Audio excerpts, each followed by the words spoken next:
Second year السلام علیکم۔ مطالعہ پاکستان کی کلاس میں ہمارا آج کا موضوع ہے معاشی عدم توازن۔ معاشی عدم توازن کا مطلب یہ ہوتا ہے کہ جب ہمارے اخراجات زیادہ ہوں اور آمدن کم ہو تو یہ معاشی عدم توازن کہلائے گا۔ عموماً اخراجات کم ہونے چاہیے اور آمدن زیادہ ہونی چاہیے تو پھر معاشی لحاظ سے توازن رہتا ہے، لیکن جب حالات بدل جائیں اور اخراجات زیادہ ہو جائیں اور آمدن کم ہو جائے تو پھر اس صورت میں معاشی لحاظ سے توازن ختم ہو جاتا ہے اور اپنے اخراجات پورے کرنے کے لیے قرضے لینے پڑتے ہیں۔ کسی بھی معاشرے میں یا کسی بھی ملک میں جب بھی معاشی عدم توازن کی صورتحال دوچار ہوتی ہے تو اس وقت غربا کی تعداد زیادہ ہو جاتی ہے اور امیر لوگوں کی تعداد کم ہو جاتی ہے، کیونکہ امیر امیر ترین ہو جاتے ہیں اور غریب غریب ترین ہو جاتے ہیں، اور معاشی لحاظ سے امیر افراد جو ہیں ان کے پاس زیادہ پیسہ آ جاتا ہے اور غربت میں اضافہ ہو جاتا ہے۔ اس تصویر کے ذریعے ہم لوگ ایک امیر اور غریب کے درمیان فرق کو واضح طور پر دیکھ سکتے ہیں۔ نہ صرف ان کا لباس بلکہ وہاں پر جو ان کا سورس آف انکم ہے وہ بھی ہمیں نظر آ رہا ہے کہ آمدنی کے ذرائع ایک امیر شخص کے پاس زیادہ ہوں گے تو اس کے پاس کتنی زیادہ دولت ہوگی، اور ایک غریب شخص کے پاس جب آمدن کے ذرائع نہیں ہوں گے تو اس کی معاشی حالت کیا ہوگی۔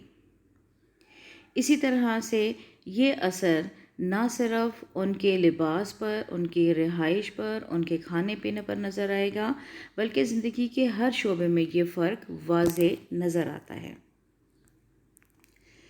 اب ہم دیکھتے ہیں کہ معاشی عدم توازن کے اسباب کیا ہیں اور خاص طور پر پاکستان میں معاشی عدم توازن کے کیا اسباب ہیں، اس لیے کہ پاکستان گزشتہ 63 سالوں سے معاشی عدم توازن کا شکار رہا ہے۔ جب سے پاکستان بنا ہے ہمیں بہت سے مسائل کا سامنا رہا ہے، جس کی وجہ سے ہماری آمدنی کم اور اخراجات زیادہ رہے ہیں۔ اس کے اسباب میں جہاں دیگر اسباب آتے ہیں وہاں پر ایک اہم سبب ہے پاک بھارت جنگیں۔ مسئلہ کشمیر کی وجہ سے پاکستان اور بھارت میں 1948 میں جنگ ہوئی، جس کی وجہ سے ہماری معیشت بری طرح سے متاثر ہوئی۔ اس کے بعد 1965 اور 1971 کی پاک بھارت جنگوں نے ہمارے لیے مزید معاشی مسائل کو پیدا کیا۔ اس کے علاوہ جب بھی جنگ ہوتی ہے تو ہمیشہ وہ ملک 10 سال معاشی لحاظ سے پیچھے چلا جاتا ہے، لہٰذا پاکستان میں ہونے والی ان 3 جنگوں کی وجہ سے ہمارے ملک کی ترقی رک گئی تھی۔ سیکنڈ پوائنٹ ہمارے پاس آتا ہے عالمی برادری سے امداد۔ جب پاکستان قائم ہوا تھا تو ہمارے پاس وسائل کی شدید کمی تھی۔ اس سے پہلے بھی اثاثوں کی تقسیم میں ہمارا حصہ بروقت ادا نہیں کیا گیا، جس کی وجہ سے ہمیں مزید مسائل کا سامنا کرنا پڑا تھا۔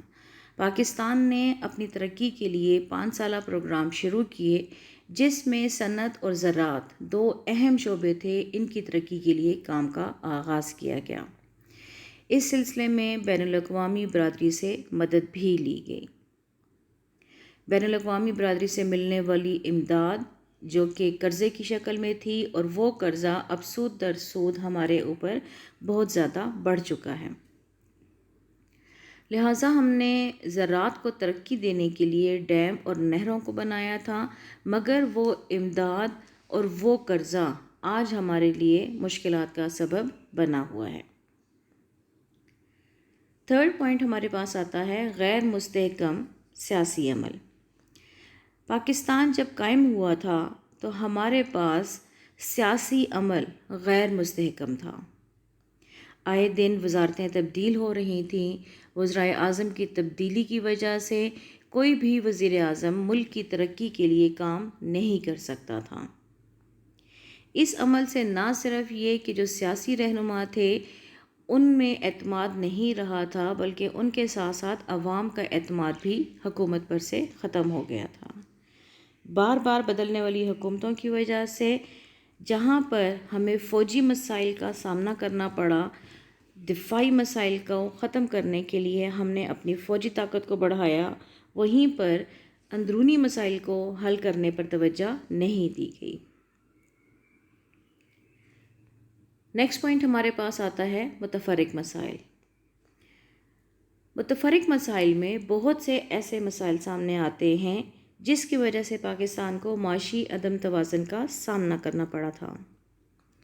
سب سے پہلے سیاسی جماعتوں کی پالیسیوں میں تبدیلی۔ جو بھی سیاسی جماعت حکومت میں آتی تھی وہ ایک نئی معاشی پالیسی لے کر آتی تھی۔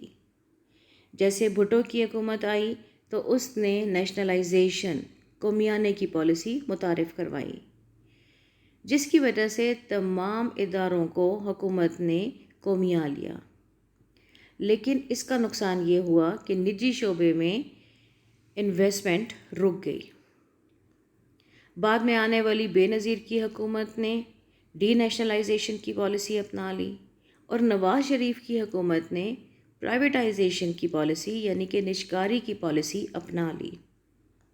اس طرح سے جو سرمایہ کار ہوتے ہیں ان میں اعتماد نہیں رہتا، اور وقت کے ساتھ بدلنے والی سیاسی جماعتوں کی معاشی پالیسیوں میں تبدیلی کی وجہ سے ان کا پیسہ محفوظ نہیں رہتا، لہٰذا ملک میں سرمایہ کاری کی رفتار رک جاتی ہے۔ اس کے علاوہ پاکستان کو پانی کی کمی کا شدید مسئلہ رہا تھا، اور اس کے ساتھ ہی بجلی کا بحران بھی رہا تھا۔ بھارت نے 1948 میں اپریل 1948 میں پاکستان کا پانی روک کر قیمت ادا کرنے کا مطالبہ کیا تھا، جس کی وجہ سے پانی کا شدید مسئلہ درپیش آیا تھا۔ اس مسئلے کو حل کرنے کے لیے پاکستان نے فوراً ایک وفد کی صورت میں اپنے لیڈرز یہاں سے بھیجے، اور اس وفد نے وہاں پر جا کر بھارت میں جا کر ان مسائل کو حل کرنے کے لیے ابتدا میں قیمت دینا شروع کر دی اور اس معاہدے پر دستخط کر دیے، مگر بعد میں 1948 میں پیدا ہونے والا یہ مسئلہ 1960 میں جا کر حل ہوا، اور سندھ طاس معاہدے کے ذریعے پانی کی تقسیم کی گئی۔ اسی طرح سے کچھ اضلاع ایسے ہیں جہاں پر معاشی پسماندگی موجود ہے، ان علاقوں میں زیادہ ترقی نہیں ہو سکی، جس کی وجہ سے وہاں پر موجود لوگوں میں نقل مکانی کا رجحان پیدا ہوتا ہے۔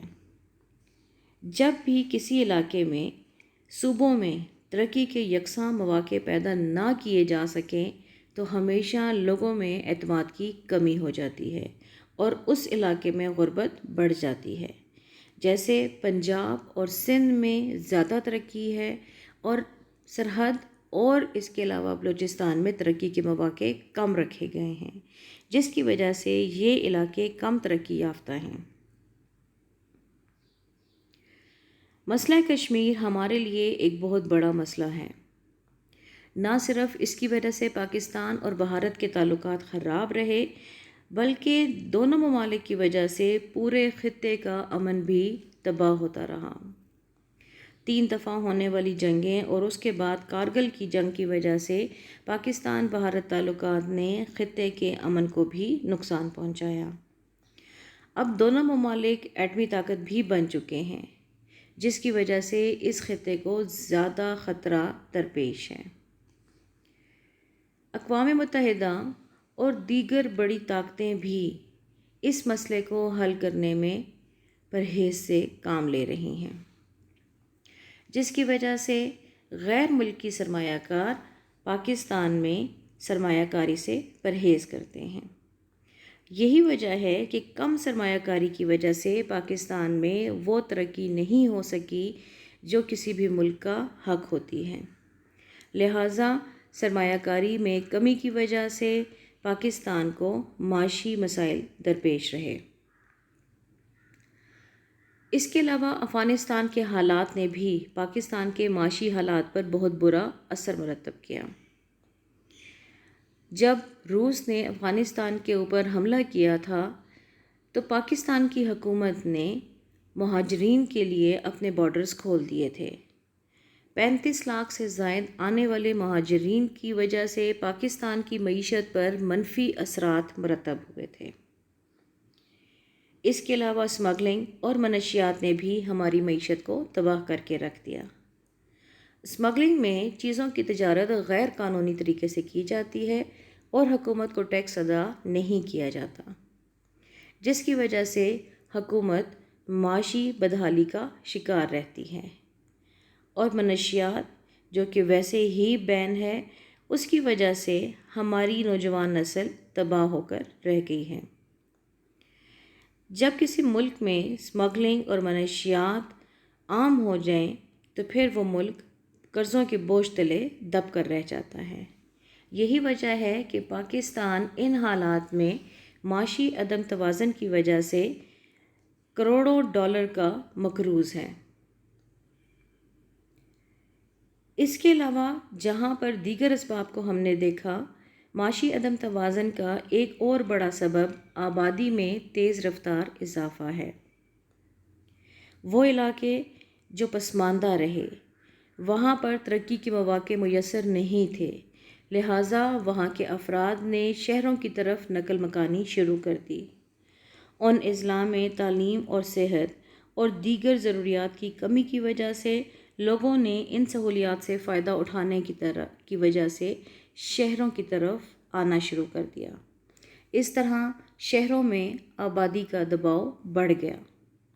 جب شہروں میں آبادی میں اضافہ ہوا تو شہروں میں موجود جو پہلے سے وسائل تھے ان میں کمی پیدا ہونا شروع ہو گئی، جس کی وجہ سے مزید مالی مشکلات درپیش ہوئیں۔ اس کے علاوہ زراعت جو پاکستان کا ایک اہم شعبہ ہے، اس میں بھی پاکستان میں پسماندگی پائی جاتی ہے۔ زراعت کو ہم وہ ترقی نہیں دے سکے جو ایک زرعی ملک ہونے کی حیثیت سے دینی چاہیے تھی۔ ہم ابھی بھی زراعت میں پسماندہ طریقے استعمال کر رہے ہیں، جس کی وجہ سے ہم اپنی خوراک میں خود کفیل نہیں ہو سکے، اور زرعی ملک ہونے کے باوجود ہمیں اپنی زرعی ضروریات پورا کرنے کے لیے دوسرے ممالک سے زرعی اجناس درآمد کرنا پڑتی ہیں۔ وسائل کا بے جا استعمال۔ پاکستان میں موجود وسائل کو غلط طریقے سے استعمال کیا گیا۔ تیل، گیس، بجلی اور پانی، یہ وہ وسائل تھے جن کا اگر صحیح طریقے سے استعمال کیا جاتا تو پاکستان معیشت میں بہتری پیدا کر سکتا تھا، لیکن ہم نے جہاں بحیثیت عوام ان تمام وسائل کو غلط طریقے سے استعمال کیا، وہیں پر حکومت نے بھی ان کو صحیح طریقے سے استعمال کرنے کا نہیں سوچا۔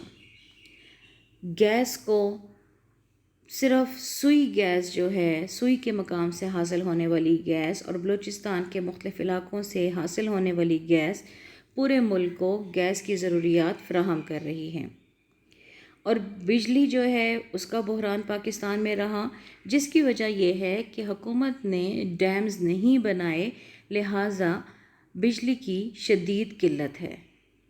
بجلی پیدا کرنے کے وسائل جیسے ایٹمی طاقت یا اس کے علاوہ پن بجلی، ان چیزوں سے بھی مکمل طور پر فائدہ نہیں اٹھایا جا سکا، لہٰذا وسائل کی کمی کی وجہ سے ہم لوگوں نے مالی مشکلات کا سامنا کیا۔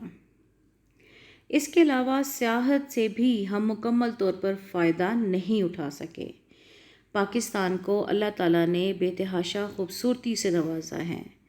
پاکستان میں ایسے بہت سے مقامات ہیں جو کہ سیاحوں کے لیے کشش کا باعث ہیں۔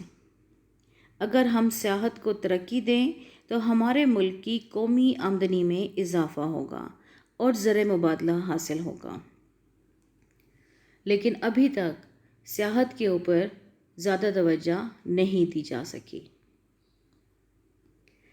دفاعی اخراجات۔ پاکستان کو پہلے دن سے جہاں دیگر مسائل کا سامنا رہا ہے، وہیں پر اپنی سرحدوں کے دفاع کے لیے پاکستان نے ہمیشہ کوشش کی ہے۔